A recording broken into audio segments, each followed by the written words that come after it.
കത്തോലിക്ക സഭയുടെ നിലപാട് മാറ്റത്തിൽ മത്സരിക്കാൻ സീറ്റ് പോലും നഷ്ടമായി തൃക്കാക്കരയിലേക്ക് മാറേണ്ടി വന്ന കോൺഗ്രസിലെ ഒറ്റയാൻ പി.ടി. തോമസിന് ഇനി മനസ്സു നിറഞ്ഞു ചിരിക്കാം. പ്രകൃതിയെ നശിപ്പിക്കുന്നതിന്റെ പ്രതികരണമായി പ്രളയമെന്ന ശിക്ഷ ഏറ്റുവാങ്ങേണ്ടി വന്ന ഇടുക്കിയിൽ കത്തോലിക്ക സഭയും നിലപാട് മാറ്റിയിരിക്കുകയാണിപ്പോൾ. കസ്തൂരിരംഗൻ ഗാഡ്ഗിൽ റിപ്പോർട്ടുകൾ നടപ്പാക്കണമെന്ന് നിലപാടെടുത്ത പി.ടി. തോമസ് എം.പിക്കെതിരെ അന്നത്തെ ഇടുക്കി ബിഷപ്പ് മാർ മാത്യു ആനിക്കുഴിക്കാട്ടിലാണ് പരസ്യ നിലപാടെടുത്തിരുന്നത്. ഇതോടൊപ്പം ഹൈറേഞ്ച് സംരക്ഷണ സമിതിയുടെ നേതാവായ ഇടതുപക്ഷ സ്ഥാനാർത്ഥി ജോയ്സ് ജോർജിന് സഭയുടെ പിന്തുണയും നൽകി. ഈ സാഹചര്യത്തിലാണ് കോൺഗ്രസ് സിറ്റിംഗ് എംപിമാരിൽ പി.ടി. തോമസിന് സീറ്റ് തെറിച്ചത്. പി.ടിക്ക് പകരക്കാരനായി ഇറങ്ങിയ യൂത്ത് കോൺഗ്രസ് സംസ്ഥാന പ്രസിഡന്റ് ഡീൻ കുര്യാക്കോസിനെ 50,400 വോട്ടുകൾക്ക് പരാജയപ്പെടുത്തിയാണ് ജോയ്സ് ജോർജ് കോൺഗ്രസിന്റെ കോട്ടയായ ഇടുക്കി പിടിച്ചെടുത്ത് പാർലമെന്റിലെത്തിയത്.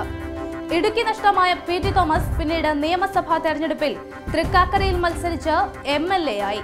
ഭൂമി കയ്യേറ്റങ്ങൾക്കും പ്രകൃതി ചൂഷണങ്ങൾക്കുമെതിരെ വിട്ടുവീഴ്ചയില്ലാത്ത നിലപാടെടുത്ത പി.ടി. തോമസിന്റെ നിലപാട് ശരിവെക്കുന്നതായിരുന്നു കേരളം സമീപകാലത്ത് നേരിട്ട പ്രളയം. പ്രളയത്തിൽ കൂടുതലും പ്രകൃതി കയ്യേറ്റങ്ങൾ നടത്തിയ ഇടുക്കിയിലാണ് കനത്ത നാശം വിതച്ചത്. പി.ടിയുടെ നിലപാടാണ് ശരിയെന്ന് അന്ന് സോഷ്യൽ മീഡിയയും ഉയർത്തിക്കാട്ടിയിരുന്നു. ഇത്തവണ ഇടതു സ്ഥാനാർത്ഥി ജോയ്സ് ജോർജിന് കത്തോലിക്ക സഭയുടെ പിന്തുണയില്ലെന്ന് ബിഷപ്പ് മാർ ജോൺ നെല്ലിക്കുന്നേൽ വ്യക്തമാക്കി കഴിഞ്ഞു. രൂപതയിലെ വൈദികർ തെരഞ്ഞെടുപ്പിൽ ഇടപെടരുതെന്ന് കാണിച്ച് ബിഷപ്പ് രഹസ്യ സർക്കുലറും അയച്ചു കഴിഞ്ഞു. ഇടുക്കി രൂപതയിലെ 130 പള്ളികളിലെ 187 വൈദികർക്കും ബിഷപ്പിന്റെ സർക്കുലർ ലഭിച്ചിട്ടുണ്ട്. സഭ ഒപ്പമില്ലെന്ന് വ്യക്തമായതോടെ ജോയ്സ് ജോർജിന്റെ നില പരുങ്ങലിലായിരിക്കുകയാണ്. ഭൂമി കയ്യേറ്റമടക്കമുള്ള നിരവധി ആരോപണങ്ങളാണ് ജോയ്സ് ജോർജിനെതിരെ ഉയർന്നിരുന്നത്. ആരോപണങ്ങൾ മറികടന്നും ജോയ്സ് ജോർജിന് ഇടതുപക്ഷം ഇടുക്കി സീറ്റ് നൽകിയത് സഭയുടെ പിന്തുണ ലഭിക്കുമെന്ന പ്രതീക്ഷയിലായിരുന്നു. ഇടുക്കിയിൽ ഇപ്പോൾ സ്ഥിതി UDFന് അനുകൂലമായി മാറിയിരിക്കുകയാണ്. കോൺഗ്രസിൽ എന്നും ആദർശപക്ഷത്ത് നിലയുറപ്പിച്ച നേതാവാണ് പി.ടി. തോമസ്. KSUവിന്റെയും യൂത്ത് കോൺഗ്രസിന്റെയും പ്രസിഡന്റായി ഗ്രൂപ്പ് യുദ്ധകാലത്ത് ആന്റണി ഗ്രൂപ്പിനൊപ്പം നിലയുറപ്പിച്ച യുവ തുർക്കിയാണ് ഈ പോരാളി.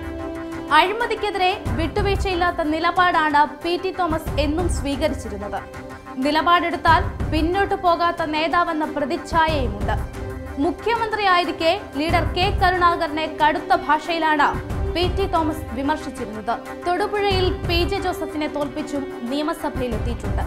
നടിക്കെതിരെയുണ്ടായ പീഡന വിവരമറിഞ്ഞ് പാതിരാത്രി ഓടിയെത്തി ഡ്രൈവറെ പോലീസ് പിടിയിലാക്കാനും പി.ടി. തോമസിന്റെ ഇടപെടലാണ് സഹായകരമായത്.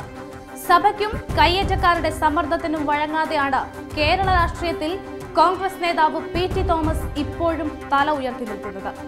ഖദർ രാഷ്ട്രീയത്തിൽ പലർക്കും പറ്റാറുള്ള അഴുക്ക് ഈ നേതാവിൽ തെറിക്കാതിരിക്കുന്നത് സംശുദ്ധമായ ഇടപെടലും സത്യസന്ധതയും മൂലമാണ്.